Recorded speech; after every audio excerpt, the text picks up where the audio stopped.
My name is Charles Tolliver. I'm, along with Chuck Hoff, one of the advisors to Eric in this.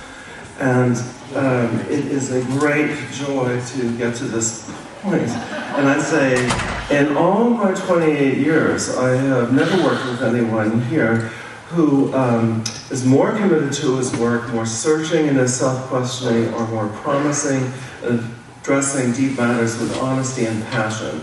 There's a Latin phrase, actually it goes back to Greek context as well, where we thought that emotions in a way arise from the upper torso.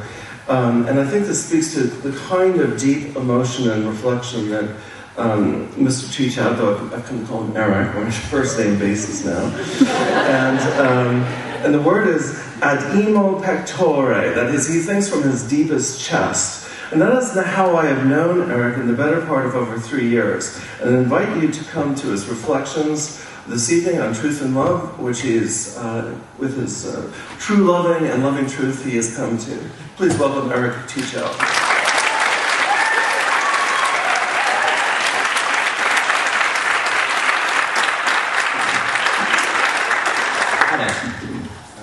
The project of Truth and Love arose out of my engagement with psychology, philosophy, and Christianity. Each of these concepts had always seemed such high ideals to me, constituting so much of life's value. 3 years ago, I got the idea to study them interrelatedly, taking truth, I try to get this right because, of course, when you're making a presentation, then you flip it. It gets all weird.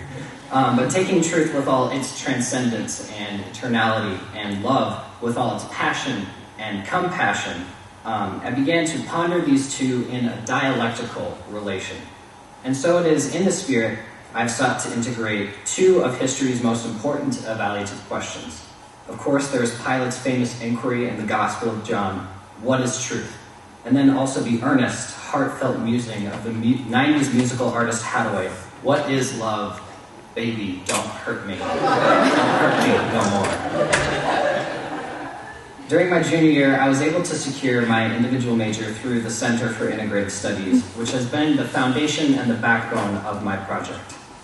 Through this presentation, I hope to shed light on many of the important concepts and categories from my major.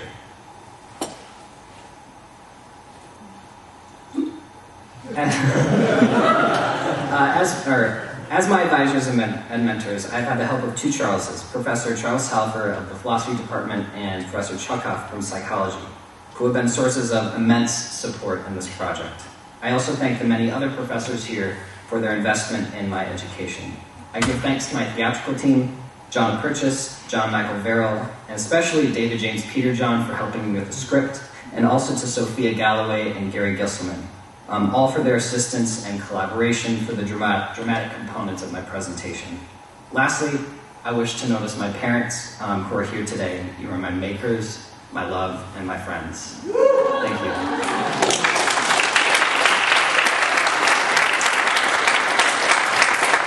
So I begin my presentation where we are here and now. Truth and love are words. In fact, they are loaded words, packed with the heat and passion of centuries of debate, trying to define the nature of these concepts. In my studies, I have seen this dialogue moving and morphing through the ages. Many have contemplated truth and love interrelatedly. However, today, like in many ages past, truth and love are generally treated as separate concepts. In academia, they are most often studied independently and relegated to different fields of inquiry. The concept of love is the focus of moral philosophy and social psychology. Truth falls under epistemology, which is the study of knowledge, and metaphysics, the study of being and the world. Many individuals within the humanities stand in the middle, trying to produce a conversation between these concepts, and I stand with them. Two such individuals whom I have studied in this project are C.S. Lewis, famous novelist and essayist, and Søren Kierkegaard, a 19th century Danish theologian and philosopher and crazy man. The way I see it, the reason why these concepts are so charged, so controversial, is because we feel there is something worth fighting for behind them. They are moral evaluative terms with great meaning for our personal ethics, and if we individually perceive in them so much value, then it makes sense to study them interrelatedly. And so here's the progression of my presentation. In initial connections, I wish to point to ways in which, even from a general understanding of these concepts, truth and love can be shown to be interrelated to one another. In analysis, I will take truth and love unto themselves and break them down into their individual aspects. At that time, there will be a dramatic dialogue between truth and love embodied as persons. This will shed light on the tension I see going on between these concepts. But I argue we cannot stay there. In synthesis, where truth and love are more deeply interrelated, I will discuss what it means to love someone truly and to point to some future work that I hope to do in my project. In unity, I will conclude finally that truth and love are not entirely separate categories, but are unified in the good. Within this vein, I argue that to seek truth or love to the negation of the other is to lose both. I expect the full hour for my presentation, so there will be some time afterwards for questions. Before I begin, a couple of important side notes drawing from two important figures in this study. First off, what I'm really saying isn't something new or original. Søren Kierkegaard, in his works of love, writes, "The commandment to love isn't something new in an accidental sense, nor in the sense of something curious, nor something new in the temporal sense. For in this project, I simply sought to answer specific questions which I see as relevant to myself and relevant to this age." Second, in this presentation, I'm not trying to prove anything, I'm just trying to explain some specific concepts. In The Abolition of Man, C.S. Lewis writes, "If nothing is self-evident, nothing can be proved." In this presentation, I've simply strung together a group of questions systematically that I see as integrally related. So I ask that you take what I'm saying and listen earnestly and wrestle with it. To begin, I want to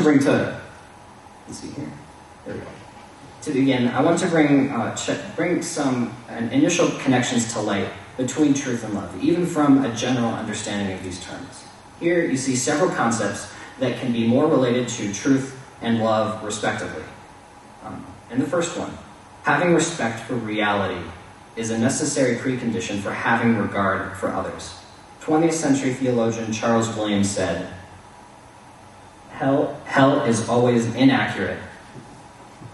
And in this respect, I believe that false testimony, willful or not, to another person or to oneself is not conducive to healthy social relations. This general principle extends to all kinds of relationships. For example, when faced with a new romantic encounter, let's say, the question should be asked of oneself: am I in love with this person, or merely the idea of them? And the next connection, humility and openness. It seems to me that humility is the proper response to recognize truth. For example, once I come to identify a certain set of propositions, factual or moral, as true, I'm no longer in a place above them, choosing or preferring as I wish, but rather I operate under these truths. Conversely, openness seems the proper response to demonstrated love. If a spouse has just demonstrated earnest love for you, you don't recoil and put up walls. In fact, quite the opposite.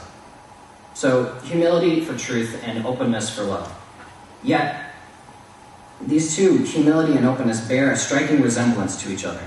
Humility is a yielding, a submissiveness to the power or authority of another, and openness is the allowance or admission into oneself, permission of influence by the other, and both involve an incredible vulnerability before the other person, a sort of surrender. To be humble before another is to allow them into you. To be open with another is to put your heart, mind, and soul in their hands. The final one. Respect is necessary for trust. In a certain sense, respect can be understood as what C.S. Lewis calls the appreciative love, an evaluation of some person or object as possessing worth. As fragile social creatures, we do not open ourselves up to just anything and everything. Instead, we assess whether the person is trustworthy, whether he or she has the ability to take care of those intimate aspects of ourselves, whether he or she has the ability, or perhaps even a similarity of important beliefs and principles.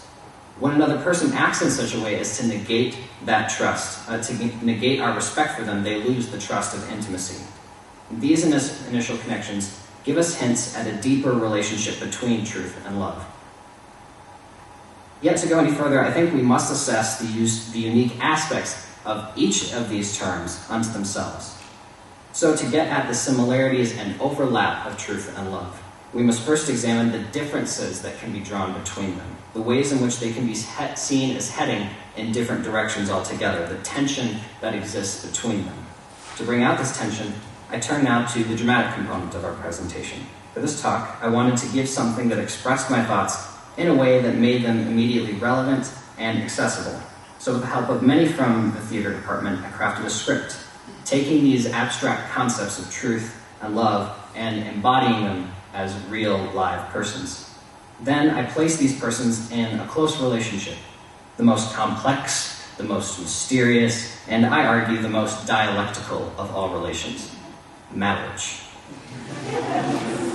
For as Kierkegaard writes in Stages on Life's Way, marriage is decidedly the most important journey of discovery a man can undertake. Every sort of acquaintance with life is superficial in comparison with that of the married man, for he, and he alone, has thoroughly fathomed the depths of life.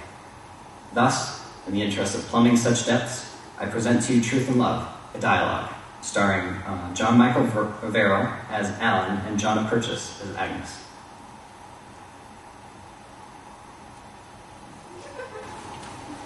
Alan, why don't we just stay home this Sunday? Agnes, we should go. We could just stay home and enjoy each other? We should go to Trinity. Besides, I have to announce my new volunteer program. Is something bothering you? No. Agnes, this is ridiculous. Would you just come out here?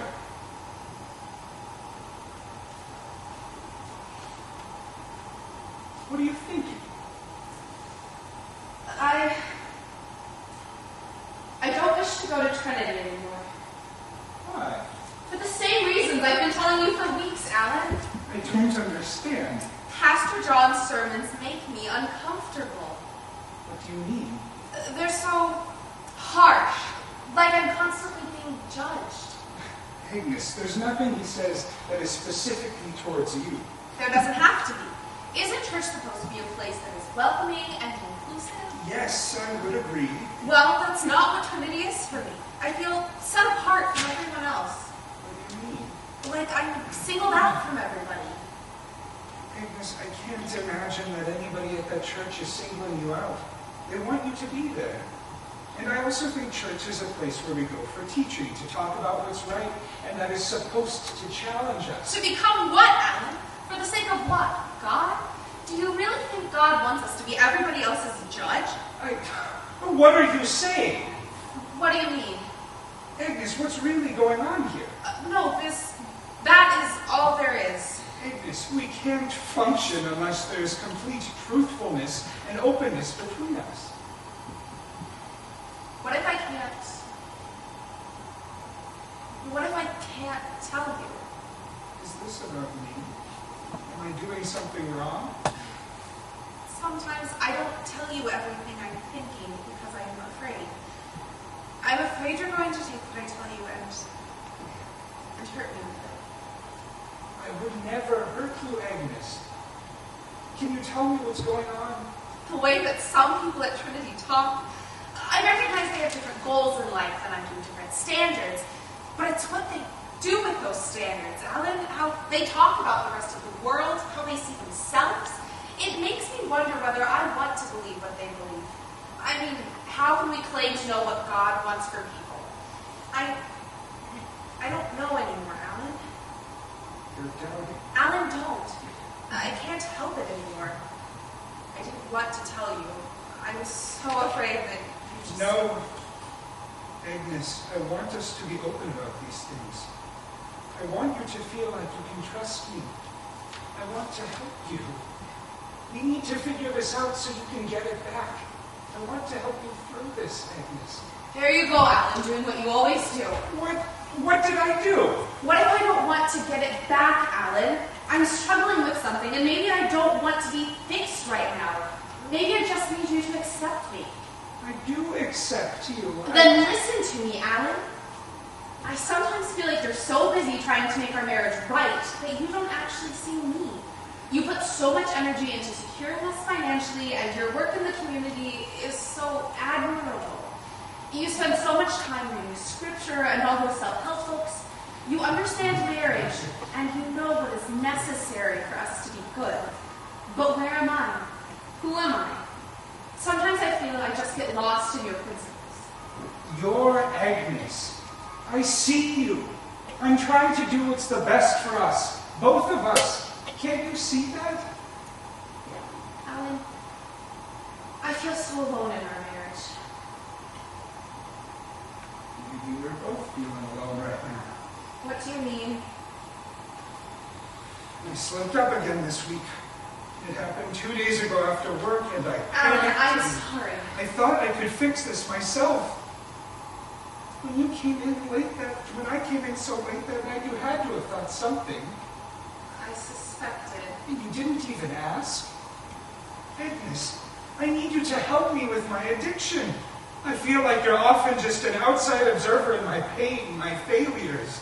I need you to come inside my pain. What do you want me to do? What I just said. What I've been begging you to do.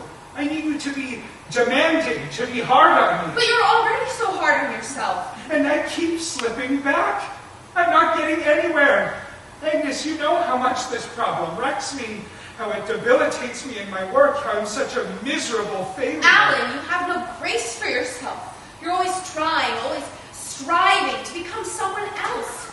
Because I can't be this person anymore. I know. And I feel like it's my job to help you see that you are valuable right here. That you are loved. You give me so much grace every single time I fail. That's why I married you, Agnes. Because you do for me what I can't do for myself. But that's not all I need. Agnes, I feel that if you truly loved me, you'd see this addiction for what it really is. You'd recognize how wrong it is for me to stay here, and you'd help me to see that too. So what are you asking me to do? I need accountability. I need encouragement in working through this. I've been begging you for weeks just to check in with me and see how I've been doing. But you have Pastor John. Hasn't he been allowed? I need you. You know me better than anyone else. I can't get grace from you. I need support. You love me, Agnes. I know. I need you to love me with a standard. I'm so afraid, Agnes. I'm afraid of what the whole community at Trinity would say if they found out. What if they discovered that their esteemed community outreach leader has this problem? Agnes, I could be fired. Alan, I don't think they would do that. They love you too much for that. And remember, I love you too. Okay. I'll be hard on you. I'll help you fight this, if that is what you need. It is. Alan, I'll love you with whatever standard you want. Whatever you want, I will encourage you in that.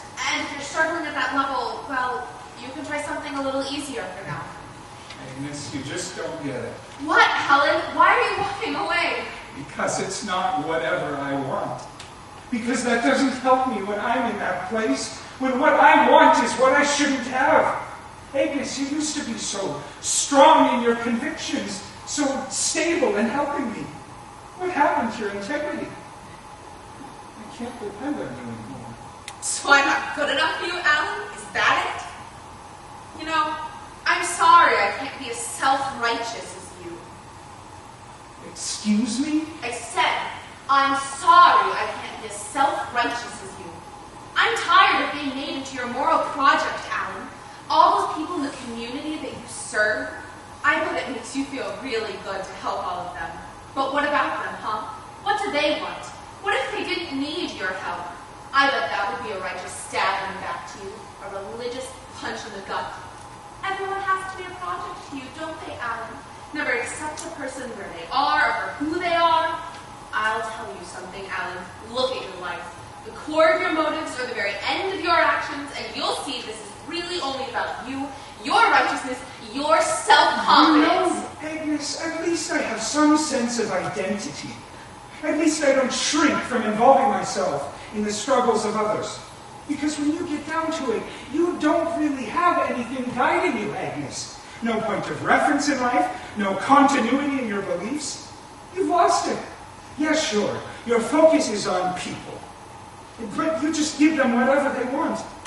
You hide from the facts of life that would actually help them with their problems. You hide from the truth, even the religious truth, because you're afraid of it. Afraid that it will hurt me, afraid that it will hurt them, and most of all because you fear what it would mean for you. Do you really expect me to change when you treat me like this? Oh, you're imposing. It makes me think you don't actually want me, that you don't even know what's good for me. You understand everything about what's good, but you don't even know what I need. Agnes, you're so misguided that you can't even see how the truth is exactly what you need. Misguided? I'm the one who's misguided? Yes! Oh, because you don't have the truth of your own. If that's what mine is, I got it wrong. Whatever they want. That's your standard in life. Why aren't you listening to me?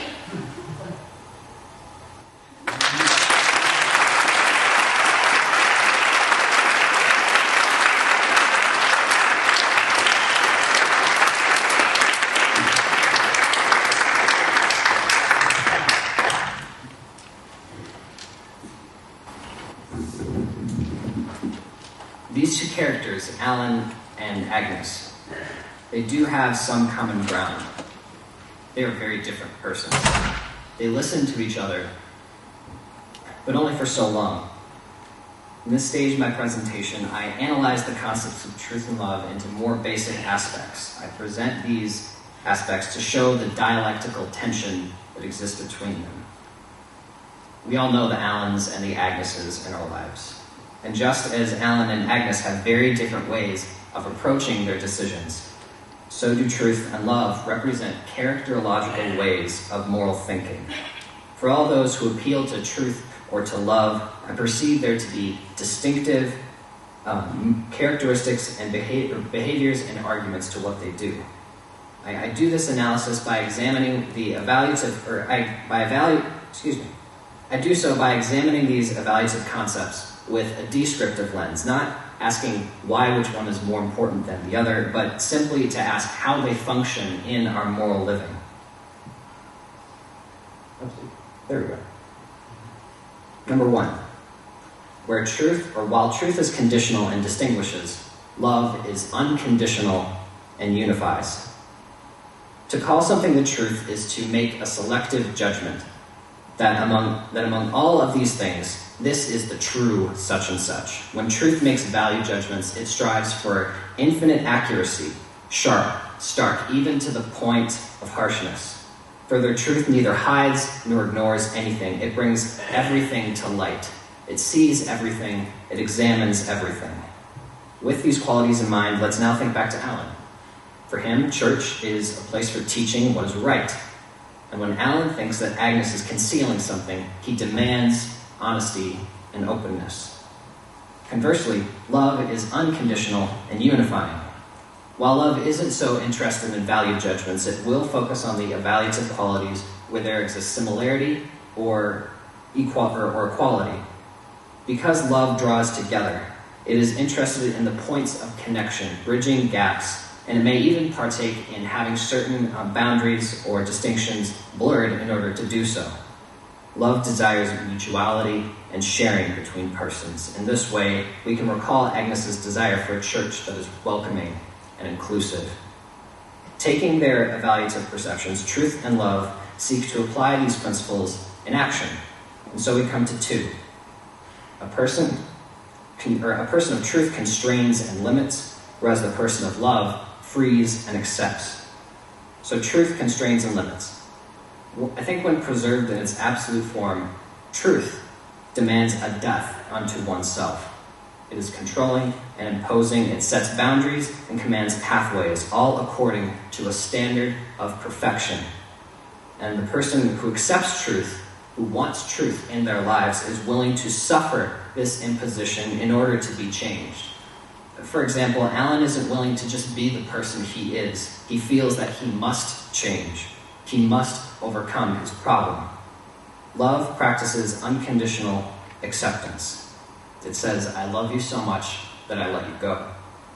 This is why Agnes advocates accepting people as they are, where they are. She is a woman of grace, and she craves to be given the same for herself.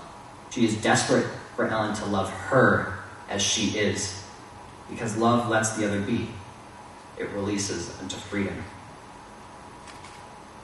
3. Truth is changeless and unmoving. Love is changing, moving, and being moved.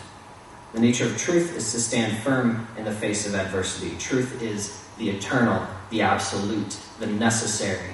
It is perfect structure, the tower of refuge, the sword that cannot be vanquished. The person seeking truth reveres the virtues of strength and integrity. And this is why Ellen critiques Agnes for her lack of conviction and integrity. On the other side, the relevant image for love is a rushing river, which has two aspects of movement, the passive and the active. In the passive sense, love is compassionate, considerate, sensitive to the needs of others, and also of oneself. In this way, love is also necessarily vulnerable. C.S. Lewis writes that to love at all is to be vulnerable. Love anything and your heart will be wrung and possibly broken. But even further, love is a willingness to be changed, altered, flexible to the needs of others, whatever is good for them, whatever they need. This is how, when Agnes recognizes Alan's request, the need for him to change his life, she is willing to meet him where he is, to help him where he is. In the active sense, love is pursuing, unceasing, never failing. It never gives up, and it never runs out. Out of her grace, Agnes loves Alan to the very end, and in his addiction, she will forgive him for every failure and won't give up on him in his addiction. 4. While truth is directed in respect to the self, love exists in respect to the other. Truth isolates the moral individual. As Kierkegaard describes, it cares nothing about truth en masse, but asks the person, what are you going to do? What do you believe? In response, the person who desires truth acts out of a sense of personal duty. They desire the change of personal development that leads to better states. Alan desires to get over his addiction because of how it would improve him. I must do this, says the truth seeker. But even the action he feels he must do takes another person as its object, such as to do such a moral action upon or for another person. I think it is first because I must do this. When Alan tries to fix Agnes, he does indeed take her as the object of his action. But this process, I believe, is first motivated by a sense of duty in his actions. Conversely, love is concerned with the other, the neighbor, the beloved. It surrenders anything and everything, including self-love, for the sake of the beloved. As love embodied, Agnes knows that Alan, even in all his righteous intentions, is not accurately showing love to her, making her feel valued. She begs him, what about me? Do you even know what is good for me? Now, in seeing all this tension between truth and love, I feel there is a strong pull to perceive them as being mutually exclusive, that there is a necessary conflict between them. I think that is also to say that all the Allens and Agneses out there in the world want entirely different things, that those who appeal to truth and those who appeal to love are destined to struggle with each other with no hope for reconciliation. I think that the many who do so set an absolute divide between truth and love, and they do so to choose one alone. If you choose to do so, I believe that the dialogue of truth and love has taken a specific form in your mind. Whichever side you take, whether you align yourself more with the side of love or with the side of truth, the dialogue of truth has been transformed into the dualism of selfishness versus selflessness. Selfishness for truth and selflessness for love. From the aspect of love alone, truth is selfishness and vanity. Now this is the perspective from love on its own, entirely apart from truth. In seeing Alan, this lover will argue that you cannot, in any situation, negate the needs or wants of another person for the sake of your moral conscience. To love alone, there is nothing more selfish than the self-righteous who act morally to the neglect of others. Further, to truth alone, to love alone, truth claims are inherently tyrannical and egocentric. Truth does not stop with itself, but imposes itself on others. All rationalism and proselytizing are forms of social power play to make them more like you, all for the benefits of your self-confidence. To love alone, the value of the individual necessitates that every Agnes must find his or her own way. And so, the solution for love alone is relinquishing any actions that would be imposing in any way. Of course, the other side has its own accusations. From the perspective of truth alone, the selflessness of love is not merely altruism, but it is selflessness. It is the negation of one's moral identity. These moral few persons, the one of truth alone, and they are few, see Alan and believe that he must perform his duty. Morally and religiously, the law is the law is the law. They praise confidence and integrity, and to use a Kierkegaardian term, inwardness. To them, the aspects of love shown here make this kind of love a form of moral relativism, a chameleon that changes itself to its surroundings, whatever they are. Agnes has lost the structure and identity to guide her actions. To truth alone, love is a distraction from the goal. It is meaningless and weak. Its code, nothing more than social pleasing and the whim of emotion. See where these views are coming from. I feel I could not empathize with each side anymore. Yet at the same time, I feel I cannot disagree with them anymore. Whichever side you take, I believe that by negating either of these terms, you have put yourself and others into the realm of danger. I reject the antagonistic dualism of selfishness versus selflessness because it fails to recognize the dialectic that I see between truth and love. To reduce truth and love into this dichotomy is a monstrous misunderstanding of both. And here's immediate reason why. It has to do with the fact, or with what truth and love are really for, in a certain sense. Taking truth first. Taking love first, excuse me. Let's go back to the dialectical difference I described between truth and love. I said that while truth is concerned with the self, love is in respect to the other. In a sermon titled The Weight of Glory, C.S. Lewis describes how love is not a negative term, but a positive one. Love cannot be reduced to words like selfishness or selflessness or unselfishness, because love is a positive term. It is for something. In loving, we often say the expression that I am for you. But what is really meant by this? It could mean that I would do anything, absolutely anything for you. And in this way, it is to be absolutely for the other person. But that's not love, I argue, rather a kind of idolization. I think that when we say I am for you, and love as well, we mean that we desire the good of that person.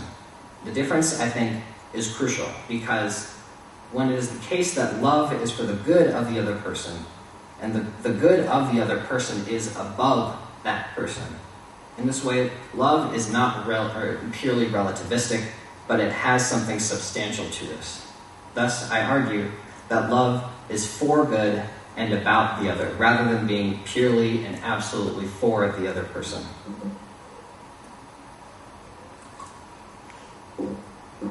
Now to truth. When we profess a truth about life, a principle that we think has reality and value, we believe that there is something more to these convictions than merely ourselves, something that gives them weight more than the fact that we believe them. If my conception of truth is entirely and absolutely for me, then it is no longer duty driving me, but self-worship.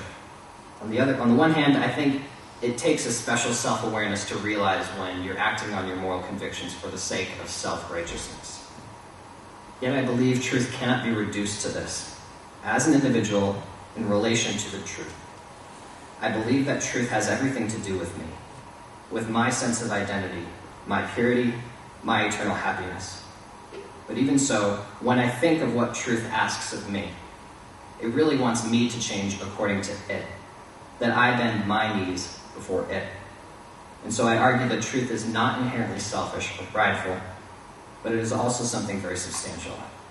Rather than being absolutely for the self, truth is for good and about self. if truth and love, it's not a matter of choosing one or the other. You see, both truth and love appeal to some notion of reality. On the one hand, love shouts, this person has real, innate value. And truth proclaims this ideal, this principle, has real importance and validity to our lives. But I believe their source, their grounding, is the same. One. The source that gives a person his value, his or her value, is the same source that gives importance to the moral law. And so now I move on to the stage of synthesis. Having shown the differences between truth and love when treated separately, I now place these more particular aspects of truth and love in dialogue with each other. Truth and love can have mutual understanding of each other, I believe. I wish to show the ways in which, for truth and love to do what they each want, they need the aspects of the other. And even beyond this, that when truth and love really start listening and talking to each other, really they want the same things. In this way, truth and love can become ordered in the life of the individual. This means that even in their differences, Alan and Agnes would be able to trust each other in what the other is doing. Rather than fighting for the right to be heard, they would know and see the value of the other's perspective. They could take confidence in the fact that the other knows them. In synthesis, truth and love work together by taking specific roles in the moral life. So, one way I wish to synthesize truth and love is to ask, what does it mean to love the person truly? I've spent the better part, to love the person truly. I've spent the better part of a year studying the philosophy of love with Professor Tallifer. And at the end of all of this, basically my argument that I've come to is that if you believe in such a notion as loving someone truly, that there are certain ways of loving that are true, are more loving than others, then you already believe in a truth. Otherwise, there cannot be anything for love to reference in the very act of loving. To say that this kind of loving is truer than those is to imply that you have some conception of truth. Thus, I intend to show how truth and its aspects are necessary for love. Now, I wish to expand this argument by focusing on more specific expressions of this notion to love the person truly.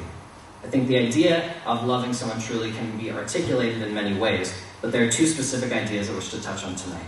The importance of accuracy in loving and willing the good of the other person. So to take this first one, accuracy in loving. The concept of accuracy is to be on target, to mean what you say, to say what you mean. Thus, when you say to the other person, I love you, or you conduct some action that you believe is out of love for that person, it is really the other person that you are loving, and they are the final object of your love and not something else. In one respect, this means that to love the person, any person, is not to love any one aspect of them, but the whole of them, the core of them. In the book Four Loves, C.S. Lewis elaborates that there are many different kinds of love. He describes several, including affection, which is based on familiarity with the person, friendship, which is based on similarity with the person and a commonness of goals, and eros, which is rooted in romantic or sexual attraction. Yet, to love someone truly is not being in love with love, nor is it loving them for what they can give you, whether that be companionship, comfort, sex, whatever. To love the person truly is not even to love them for all their good qualities, such as in respect or appreciation. Now I'm not trying to disparage any of these loves entirely, for I believe that they have value in the ordered life. However, if these kinds of love were all that love could be, then I argue love would be always and inherently selfish and conditional. It would be selfish in the respect that the choice to love would be based entirely on what they can give me, in works of love. Kierkegaard vehemently criticizes this kind of love, calling it a love by preference. And further, Kierkegaard calls this self-loving. If I love preferentially, I'm not really loving the person at all, but merely myself through them. This conception of love would be entirely conditional, because the moment this person stops giving me what we desire from them, we move on, we stop loving them. This is perhaps the most serious folly of Alan. In trying to overcome his addiction, he pushes Agnes away by telling her that he can't depend on her anymore. And while the end goal of his overcoming the addiction, I think, is a good one. Alan's actions are unloving because he conditions the entirety of his love for Agnes on whether or not she can help him in his pursuit of righteousness, which I believe has now become the pursuit of self-righteousness. Many of us believe that love must be more than these things. We yearn for something greater, something higher in love. We long for what C.S. Lewis describes as the charity of love. Kierkegaard describes as the love for the neighbor, and what early Christianity came to call agape. In this way, I argue that to love the person truly requires unconditionality and the giving of oneself rather than self-love. Love requires commitment, which gives and gives to the other person without condition as to whether or not they should change or even whether or not they are willing to change. And so, in order for love to be unconditional, love requires the faithfulness and dutifulness of truth. Additionally, I argue that loving truly with an accurate perception of the individual. It also means that you can see all qualities and aspects of them. It brings awareness of every relevant aspect of the other person to mind. A question comes up in our daily lives as to whether one can be judging another person and still hold unconditional love for that person. In the tension of truth and love, we feel a strong cognitive dissonance between, on the one hand, the conditional aspect and judgment, and the unconditionality of love. If this is not the case, that judgment and unconditional love can coexist, then I think love takes one of two forms. The first is to hide value judgments of the other person in order to love them. The other, which I think is even worse, is to amend one's moral beliefs in order to love the person. For example, we can envision that for the difficulty of someone in Agnes's position, having to be the source of love and dependence for the addict, it could be that in Agnes there exists a certain kind of codependency. Maybe she ignores Alan's problems in order to sustain her love for him, to sustain her love in the relationship. Or in the case of the latter, Agnes may rationalize Alan's condition in an effort to love him. It doesn't affect him that much. At least he's not as bad as fill in the blank. Yet, if the question we are really asking is, can true, earnest love for the person coexist with a certain judgment about them, then I argue that it simply has to. If the judgment, in some sense, if the judgment that you have for this person is in some sense absolutely final, that I condemn you for being this way, then it makes the love conditional and the judgment is no longer loving. But this doesn't get to the core of the problem. I think the question of love and judgment seems to be whether we should be asking whether we have the right in our own hearts to make value judgments about other people. Yet I think it would be a travesty to think that the faithfulness of love can only be preserved by covering up one's feelings or amending one's moral conscience. Loving the person has accurate perception and retains it. It knows everything that needs to be known about the person. As 19th century Swiss writer Denis de Rougemont describes, it sees the beloved in all of their intimate particularity. And then it accepts the person unconditionally. Having seen every aspect of the person, it then accepts them unconditionally. This, I believe, is how love only has force, only has meaning when it is grounded in truth. It is to have all the relevant knowledge of the person, their negative qualities, their annoying habits, their nastiness, even the most enduring traits which are not likely to change through the course of your relationship with them. In this way, I think it is that Paul writes in his letter to the Romans that while we were still God's enemies, he sent his Son for us. Yet, for as crucial as unconditional acceptance is, and it is crucial to our relationships, I believe that loving someone truly cannot stop there. Love's passiveness, its sensitivity, is demonstrated in true, unconditional love. Yet, love is also very active. It goes on the offense, in pursuit. It does so because loving is also willing the good of the other person, to want the best for the other person, that if a person is suffering or headed on the road towards suffering, it does whatever it can for the person. Active love takes interest in the life of the other, invests in them, encourages them, fights for them, seeks the best for them.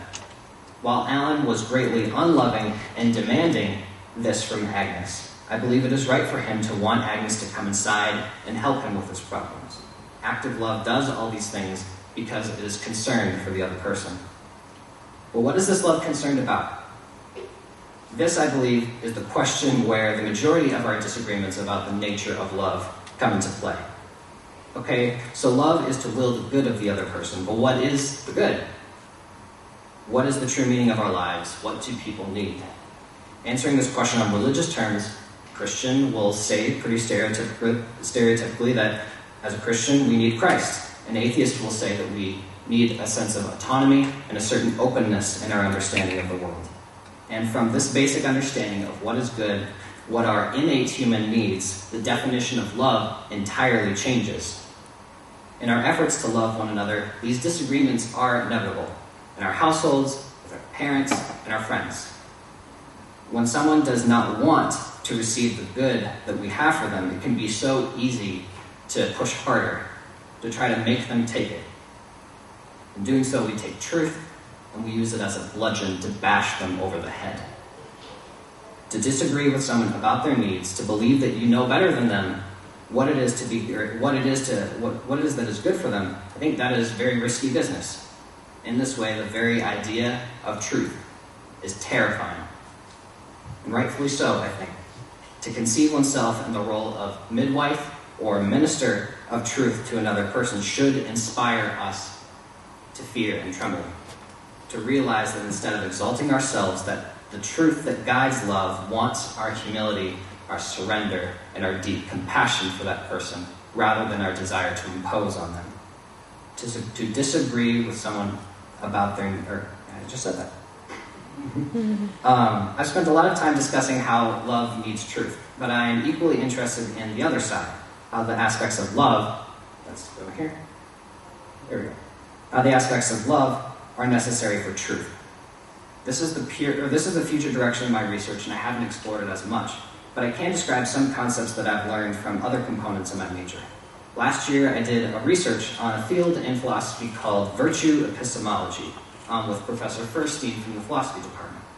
The basic question of virtue epistemology is, okay, so we spent centuries upon centuries discussing what is the nature of knowledge, but what does it mean to be a good knower? What are the qualities, the virtues of a person who knows things? In virtue epistemology, there's a large problem. What about people who know the truth or have incredible skills in seeking the truth, but aren't themselves very virtuous people? For example, there have been, through history, a number of intellectual geniuses whose moral character was, shall we say, less than outstanding. Just one popular example is Albert Einstein. Okay, so when he became famous, everyone wanted to know his brilliant insights on life. He changed not only the study of physics, but the entire course of intellectual history. But history also tells us that he was not only unfaithful to his wife, but he was a constant philanderer. The question in virtue epistemology is, what do we do with these persons? We recognize the brilliance of their work, yet we can't ignore how they led these morally decrepit inner lives. In trying to understand the good knower, trying to figure out what virtue really is, the cases of these persons put us in a place of tension. The problem, I believe, is rooted in the reduction of truth into a set of rational propositions. From the perspective of the immoral intellectual, there may be this tendency to believe that because I have come upon the truth, because I have the truth as an object in my possession, I am in the truth, and the process is final. In concluding on scientific postscript, Kierkegaard issues harsh critique against this way of thinking, because it externalizes truth into a kind of objective knowledge. Alongside Kierkegaard, I argue that we should consider truth as something subjective, an unending process of my becoming, which continues throughout the entirety of my existence, rather than being at any point final. In this way, coming to know the truth is not simply a matter of internalizing the right facts, but a process of edifying the structural integrity of my personhood. If truth is something to be had, something final, then the importance of loving others can very easily fall by the wayside. This is because, from the knower's perspective, truth-seeking and loving fall in entirely separate domains. I have my job, and I have my family. However, in describing the pursuit of truth as a continual process of becoming, the concept of love is much more able to enter the discussion of truth. For in the subjective way, truth is an integrated way of life. Rather than setting up walls in my sense of myself, I'm able to draw all the aspects of my life into relationship with each other. I begin to ask myself questions like, how do I relate to what I know? Okay, so let's say I have these fantastic intellectual skills and I'm about to change the course of history, but what am I doing this for? Am I doing this because perhaps I'm maybe in a form of escapism from my family? Because I have to get away from that place where I feel I'm a failure in order to become something greater in the eyes of the rest of the world? Why do I want this knowledge in the first place? When we relate our intellectual studies to our marital relationships, our families, etc., then our pursuits of truth can be guided away from the merely selfish, the self-aggrandizing when we worship ourselves. The truth, according to us, is thus curtailed and shaped according to love. The reality of human value thus becomes much more immediate to our minds, where knowledge and rationality are ripped from their comfortable ivory towers and placed into the messiness of life, where systematic inquiry and interpersonal difficulties are placed in dialogue, where the descriptive and the evaluative questions that philosophy has have no choice but to engage each other. Now we come to the final stage of this presentation, which is unity. The unity of truth and love. Excuse me. Between these concepts, I've made several points of connection. The importance of truth for loving someone, or the importance of truth for loving someone truly, as well as the need for love and guiding the pursuit of truth. In light of these kinds of connections, I believe that of these two terms, truth and love, we cannot have one without the other. The fundamental principle of my project and of this moral theory is that to pursue truth and love, to the negation of the other is to lose both. In this way, it is almost as if truth equals love, but I think a more accurate way of putting it is that truth and love are conceived as integral parts of the same thing, namely the good. In this way, we can imagine truth and love like the parts of a tree, to use that metaphor. Truth represents the roots grounding the tree in steadfastness and stability, while the leaves of love receive the proper nutrition from the sun above. As has been shown, we can distinguish between truth and love, but such, I feel, is only a functional distinction. In reality, the two are fundamentally essential to one another, such that if we pull up the roots or tear away the leaves, the whole tree dies. In conceiving truth and love as a part of the good, I haven't reduced the good down to these two concepts. In doing so, I haven't negated the existence of other goods that I haven't mentioned or included in this theory that people find valuable, such as beauty and aesthetics. At the same time, I haven't committed to a way of conceiving them as existing, that these two are actually existing things unto themselves, but merely the properties of something else, or maybe of someone. In the prologue of the Gospel of John, the text in Greek reads, Ekaris kai healetheia, that grace and truth, dia Jesu Christu egeneto, they came into being as a person who walked the earth, lived and died as a simple man, yet had the whole of eternity dwelling inside of him. We've come to the apex of this moral theory where truth and love are married in blessed union, where truth is not merely a rational idea, but a way of living, and love endures in continual faithfulness, where truth is not a bludgeon for social power play, but produces meekness of spirit, and love is as strong as death. With these thoughts in mind, we catch visions, words of a future that is not too far away, when mercy and truth have met together, righteousness and peace have kissed each other. Righteousness and justice are the foundation of your throne, loving kindness and truth go before you. Thank you.